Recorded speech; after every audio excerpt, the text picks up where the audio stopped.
The TCT Network brings you Rejoice. A connection of encouragement to build your faith and lift you to a new experience in God. Our program is specifically designed to bring you hope And the healing power of God through His Word and prayer. Now, here's today's Rejoice, hosted by Tom Nolan. Hello, thank you for tuning in to Rejoice. I'm so glad to have you with us. Stay tuned because we have a great program in store for you. If you've been following along with our series here that I've been doing from Greensboro, you'll know that I'm going to be joined again by two great co-hosts with me here today. One, the great Ben Kinchlow, that's kind of teaching me how to host a program. So thank you for coming on and helping me and teaching me your great experience in hosting. Well, so maybe you shouldn't have told them who's going to be on the show today, because if they didn't like what we did before, then they'll tune out. But so.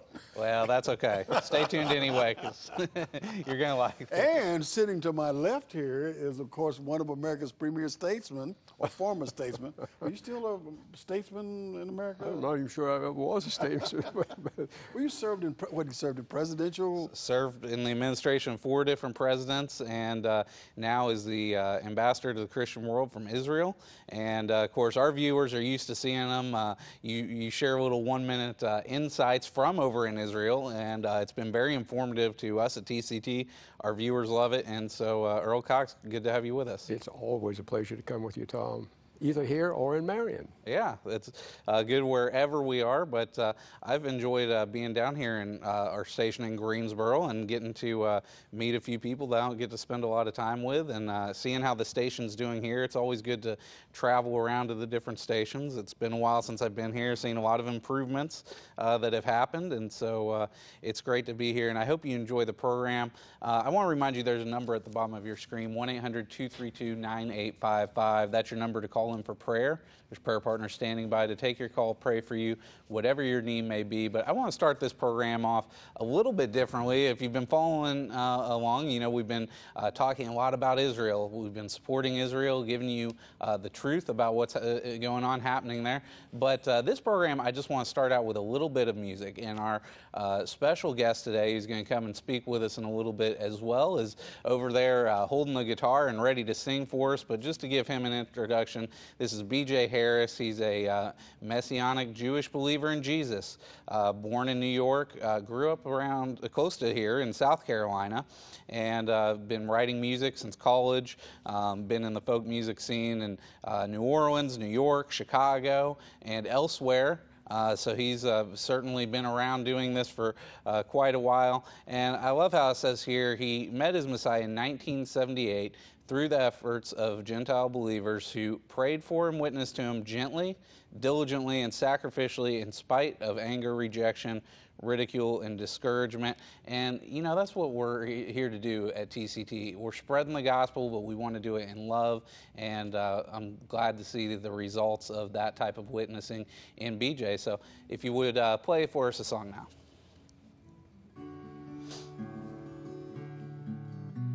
On a mountain in a wilderness there stood a man. God told him that someday he would possess this land. There would be a city called Jerusalem, where my peace will come pass over all your sin. Children of Abraham, come to Jerusalem. To a mountain in a wilderness he brought his son, the promised child to offer to the Holy One. Through his tears he trembled as he raised the knife. A voice said, wait, I have a better sacrifice. I'll trade my life for you to prove my love is true.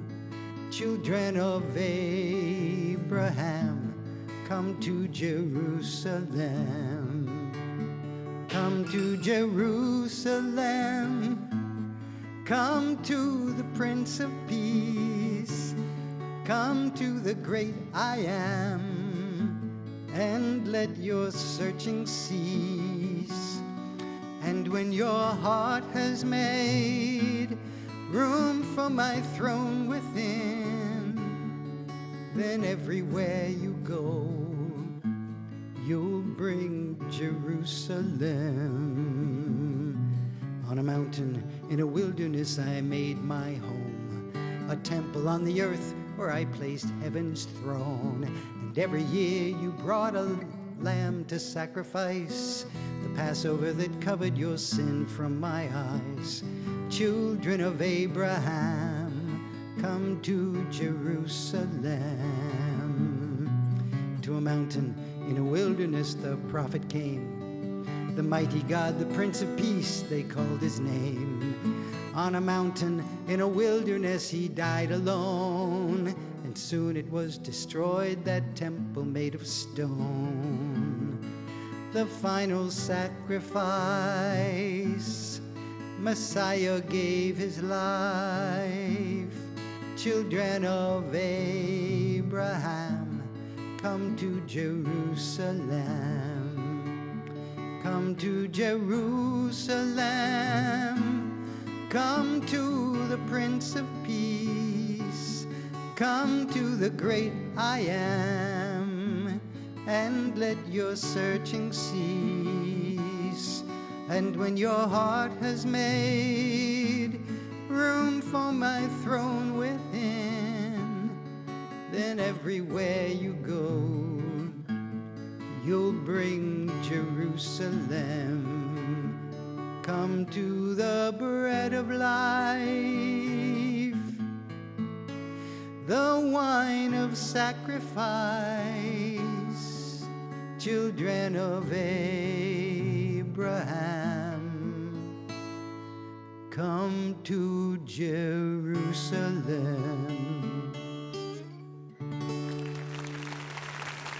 All right, thank you for that beautiful song, BJ. And you can set the guitar down and come over and join us. But well, I'm glad he's coming to join us, because I got a question I want to ask BJ as soon as he gets down. Okay. He sits down on this thing over here. We get a chance to get some questions, right? Absolutely, he's going to come join us, and we'll get a chance to just talk to him. But I didn't do it. I wasn't there. It was somebody Oh, else. yes, you did. I got a question I got to ask you now. You know, they call you Messianic, right? Messianic Jewish, because you believe what? In Jesus. Well, let me ask you a question. I believe in a Jewish Messiah. So what does that make me? Jewish. I'd say you were a follower of a Jewish rabbi. So that makes me you Jewish, right? doesn't it? Yeah. No, I'm serious. I mean, Yeah. what does that make me? If that makes you different? Makes you adopted into the household of Israel. Okay. Through Abraham. So. All right, so I'm Jewish, man. So Well, you don't look it, I'll tell you that. you don't look it by no I've got means. some black Jewish friends. How'd you supposed Ethiopian, if you don't look Ethiopian to me, you look like an how American are Jews with white supposed to hair. look? Wait a minute, how are Jews supposed to look? You You tell me I don't look Like, Jewish? look at me. Does he look Jewish? Yeah. Am I supposed to look like him? I got on glasses. Well, what can I say? That's okay. Look at your nose. Look at your nose. I mean, It's over here, right there. But isn't that kind of strange, you know, that you get We all have classified? characteristics. No, we all have characteristics. I mean, I can think of people in all nationalities. You look at a person from Sweden, they have blonde hair, blue eyes. People from Germany. We all have distinctive parts about our because heritage. I know people from Georgia, they have blonde hair, blue eyes. That don't make them Swedish. No, but they're real white-skinned. What are you trying to start an argument with me? I will get mad at you in a minute. Look, go put your tie on and behave No, yourself. I'm trying to find out an answer to a question. Isn't that a legitimate question? Because he believes in he's a Jewish guy who believes in Jesus, that cuts him off from being an Orthodox Jew, right? Does it? I'm not Orthodox, no. Okay, so if believing He's now a Christian. yeah, but see, the people say the Christians who believe in Jesus, well, that's Westernized. That's non-Jewish. That's us Gentiles. You've been grafted. You've been grafted in. That's it. Remember what Paul said. Don't be too proud of yourself. But God has never, ever broken his covenant with the Jewish people. The Jewish people are a heritage all the way back from Abraham, Isaac, and Jacob to where we are right now today. To be quite frank with you, I'm not too sure I always agree with intermarriage, because I think the Jewish people are a very special people, and they have survived when all other countries have fallen apart, all other peoples have fallen apart. And here, this little small group of people, they were, there was, what was it, the Roman Empire tried to take them out, the Babylonian Empire tried to take them out, the Crusaders, the Ottomans, the Hitler and his thugs, you can keep going. But yet, they still survived. And when you go to Israel and see the family the relationships that the families have there on Shabbat. You see them come together. You don't see that in America. You see all of them come together. Well, not anymore. Maybe sometime back you did. And I think that's one of the bad things about what's happening in our culture today. But you see the family life. You see the love with grandmother and grandfather and children all the way down the line, sitting there on a Shabbat dinner. I mean, it's absolutely the most wonderful feeling to be with these people, Tom, on a Shabbat day and sit down and have dinner with them. The whole family. I mean, they come in. You don't see that. I mean, even in my own family. Of course, I'm never home, but when I'm home, I don't have my whole family coming and sitting down with me. You? Well, my family lives in the same city I live in. Yeah, but I mean, do you gather every every Sunday? You get together. Not every Sunday. No, we get together on Thanksgiving, I'm talking about every Shabbat, right? Every Shabbat, the Jewish people get together, and that's what holds them together. And I think by holding together, they've taken and proven to the world that they are indeed blessed by God, because He continues to lift them up when everybody else tries to shove them down. And as Christians, it's our job to go in there to them and show them the love of Jesus Christ, not pound them in the head with a Bible. Because if I were a Jew, I was talking with you earlier, I would have nothing to do with a Christian. That's just my personal feeling. But I have seen how they've taken and welcomed me into their community when they have been abused just about every way that you can think from the very thousands of years. And yet they come back, even after the Holocaust, and say, yes, we welcome you into our lives. They just don't want to see somebody coming to them with a false agenda or with a hidden agenda. They just want to see people come to them in love and sincerity. And I happen to believe, as one Christian, that the way that I want to be recognized by my by my Jewish brothers and sisters is to see me bring the love of what I believe and show them what I believe. And if they choose to be a Jew, if you want to be a Buddhist, whatever you want to be, God gave us that choice.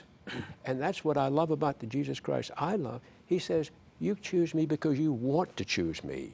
We have that choice. Not many other people can say that. So my choice is to be a Christian. Okay, but you still haven't answered my question. So I chose to be a Christian. I chose to believe in Jesus Christ. Yes. Who is a Jewish rabbi, all right? You weren't born into the Jewish I know culture. that, but I believe in the Jewish rabbi. So what does that make me? Well, it makes you a Christian, period. You're Why? still not a Jew. Why am I You're not a Christian? Jew. Why am I a Christian? Why is your mom and dad my mom and dad? Huh? Why am I a Christian? I think Because all you guys are good. Jewish. Because I'm serious.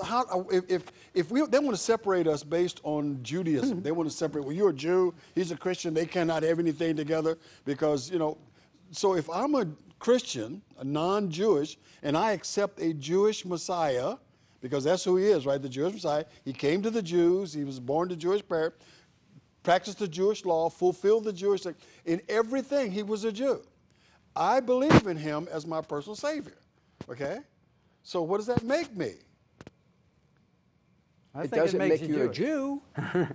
You're not a Jew. There's no way you can imbibe a Jewish relationship with the Jewish people. You are there simply because you've been grafted in as. Well, what makes him a Jew? It makes him adopted into the Jewish faith. You can be an adopted son. You can be an adopted son, but you're not Jew. Well, what makes him Jewish? You know what? He's a in Christian. Egypt, when we came out of Egypt, the scripture says there came out a mixed multitude. There were people from every nation of the world. There were traders, businessmen, there were slaves from every nation. And the people who came out were the people who saw the mighty works of the God of Israel.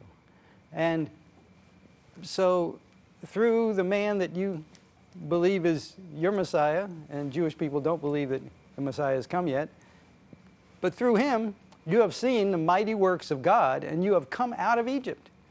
He is your Passover lamb. So you've come out of Egypt, and you've become a mixed multitude with the Jewish people, but most Christians don't really understand what they are really supposed to believe. But Constantine separated the Jewish religion from the Christian religion back in the 300s, and he made it illegal on pain of death for any believers in Jesus to practice any Jewish tradition. And so that cut the Christians off from their Jewish root. And Paul says that when the Jewish people return and find their Messiah, that it will be like life from the dead. Not life from the dead for the Jewish people particularly, life from the dead for the Christians. We have praise and worship in your churches, right? What is that? It's Jewish. Came from David. You have salvation by faith. Faith in what? The blood of the Lamb. The blood of the Lamb came from the blood of the Lamb on the mercy seat. That's from Moses in the wilderness and in the temple.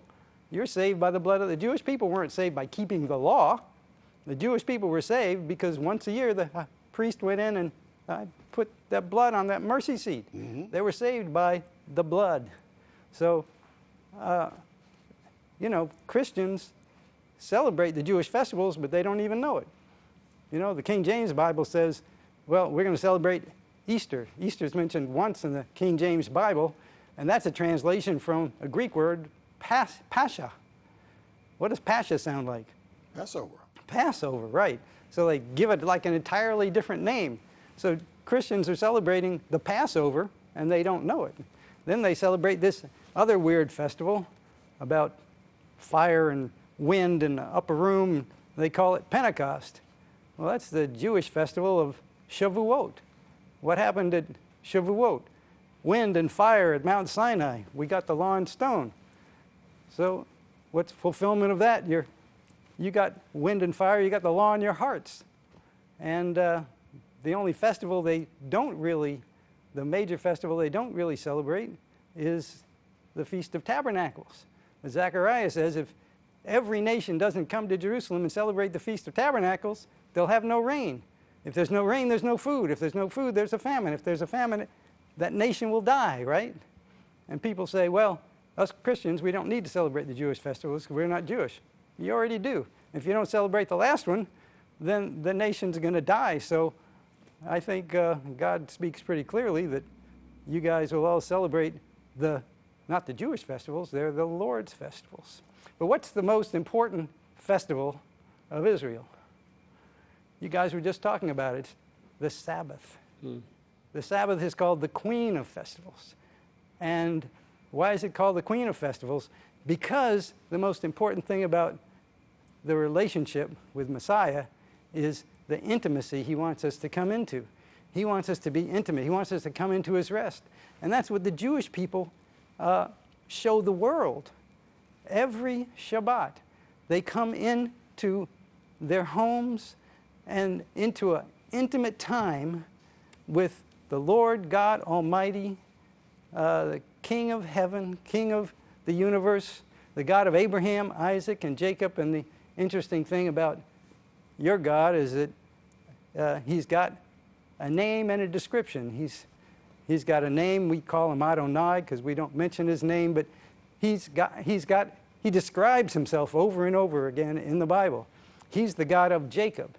He's the God, not the God of Esau, he's the God of Jacob. He's the God of Abraham, Isaac, and Jacob. And he's not the God of Ishmael and Esau, as some people, believe. He's got a description, and there's a line of the generations of inheritance that goes from Abraham, Isaac, Jacob, to the children of Israel. They are the example. They are our direction sign, so to where we worship the correct God, the God of Abraham, Isaac, and Jacob. And fortunately, you've come to the right direction. So, so is this what this Rabbi Shaul was saying when he said there is neither in this Jewish, in your belief in this Jewish Messiah, there's neither Jew nor Gentile, slave nor free, whatever, we're all one, right? Is that what he's saying? Yeah, that's exactly right. So you and I are, in effect, brothers, right? Amen. All right, Holmes. Hallelujah. You don't look anything alike. I still say you don't look anything alike. But yeah. I want to ask a question because this has been sitting out on the table, and this got an interesting story to it. But Earl, you got a cup sitting right in front of you here. Wait a minute. I got to see this. You want this? You want to hold? Can you get a close up on this? Well, I'm thinking some people may see it and think it's something we forgot to clear off the set. But you see this? This is a blooming miracle. I'm holding in my hand a miracle. And Earl's going to tell us about this. Earl, that is absolutely unbelievable. Actually, this is indeed a miracle, but it's one of many, many miracles that happens in Israel. The Jewish people are such an ingenious people. They have come up with so many things to make our lives so comfortable, both in medical and agriculture and culture. They have so much that I'm afraid that we are missing out in other parts of the world. But this that I'm holding, it looks like a plastic cup, right? Yeah. Well, it's not a plastic cup. It contains absolutely nothing at the moment, but you can put water in it, you can put any type of liquid in it, and it's just fine. But it happens to be made out of corn. Wait a minute, Corn. Yeah. Well, wait a minute, Earl. You're telling me that this is made out of corn? not only is it made out of corn, but when you discard this right here, it's biodegradable. It goes in the ground, and within 6 months, this has become part of the dirt once again. That's And amazing. this is just one of the many things. You know, you talk about the telephone, you know, the cell phone that you use, that comes from Israel. No, we're not off this thing yet, you know, because I've been throwing plastic in my yard for months, and it don't turn into nothing. And it will anymore. not either. This invention right here is going to probably one day take over. It's right now they're still trying to perfect it. It's been about 1.5 years they've had it on the market. But again, this is what many people in Israel are when they go to the restaurants and go to this wherever they go to get their sodas. So I can this take is what this it comes. thing, That will. And after I get through with it, I can take it out and put it in my garden. Throw it in your And garden. within a few months, it becomes fertilizer. Absolutely. And this is made out of corn. That's made out of corn. That's absolutely unbelievable. That is absolutely unbelievable. And then you start talking about, you know, I think everybody in America has one of these things in there. Cell phone? Absolutely. Everybody's got no matter one. whether it's iPhone, Android, no matter what it is, originally it was set out through technology that was given to us by the Israeli people. Wow. Not only that, if you ever had a colonoscopy, you know the pain and what it's to go through something like that is not very pleasant, is it? But now the Israelis have come out with a pill that you can take and you can swallow it. And that pill tells the doctor, the physician, the next day or the next day after that, it tells them everything inside where they do not have to put you through that uncomfortable procedure. Now, you're not going to tell me there's a television camera inside of that pill. It's just one right inside of it. And What? it shows them better than if they were to do it the traditional way. It's incredible. Just swallow the pill. That's it. Wow. When they recover the pill, they look at it, say, you're either good, you're bad, we got to go back and do some more work inside of you. Well, how big is this pill? I mean, is it... It's just like a little aspirin, just like a little aspirin. And you can digest it very easily and fast. But in any event, these are just some of the miracles that have come out of Israel. And we see it coming from people that have the ability to be able to think a little bit deeper than we are. I believe God really gifted the Jewish people. Absolutely. It's a gift that was given to them. That's why I know you're not a Jew. See, I mean, I know you don't fall within that category. You're sort of like I am. You're still reading. You're still reading magazines. Already claimed me as a Jew. So Well, I'm he can sorry. do anything he All wants to do, respect. but he hadn't been Apostle around Paul you as long claimed as me I a have. Jew, I too. know you still read newspapers and instead of reading it off the internet. So I know about you. But that's what paraplegics are now walking, Tom. Now walking with the devices that they could never have dreamed of. People are now having hands sewn back on. You know where that technology comes from? From Israelis. We have doctors in this country that are calling all during the night to doctors over in Israel, getting advice and counsel back here. I tell you, it's unbelievable. And yet we sit back and we criticize a lot because they don't want to give some land here, they want to give some land there. Look, let's face it, these are God's people.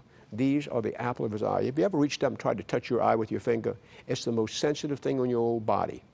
You touch it, and God said, these are the apple of my eye, these people.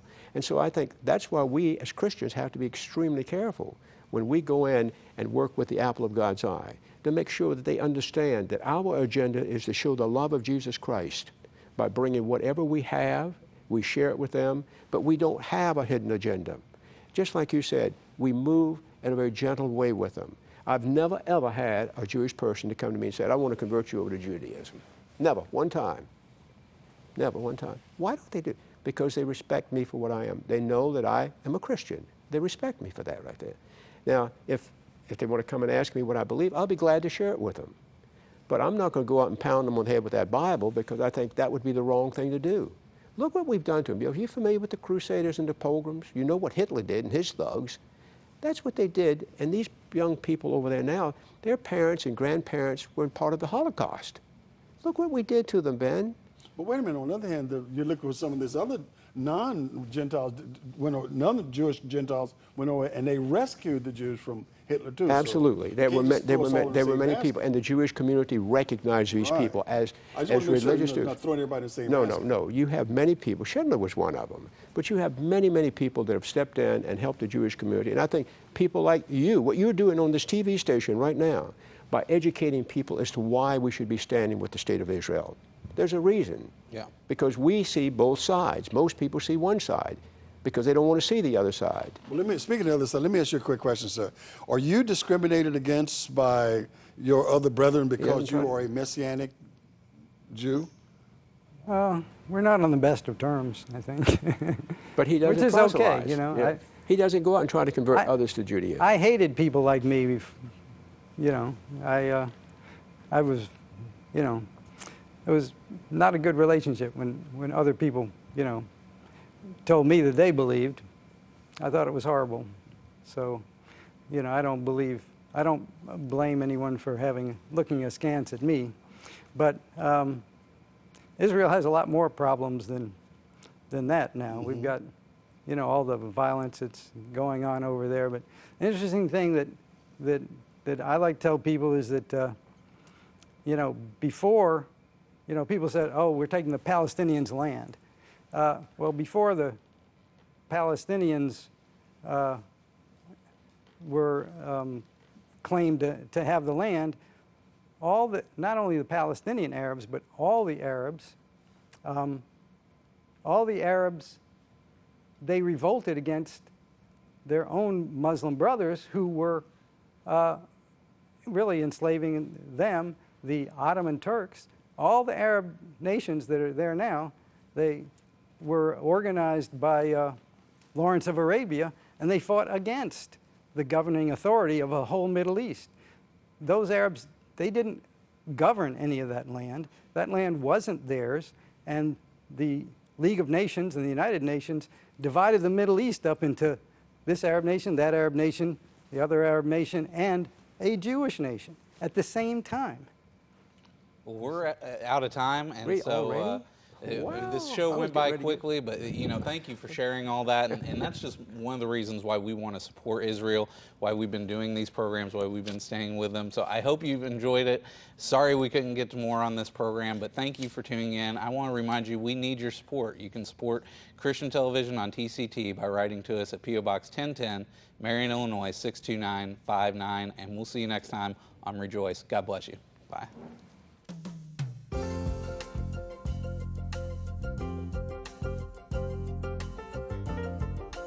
We hope you have enjoyed Rejoice. Garth and Tina want you to be a partner in this ministry. Please send your best love gift today to TCT, P.O. Box 1010, Marion, Illinois 62959. In Canada, please send your best love gift today to TCT, P.O. Box 1220, Fort Erie, Ontario, L2A 5Y2. This has been a TCT production.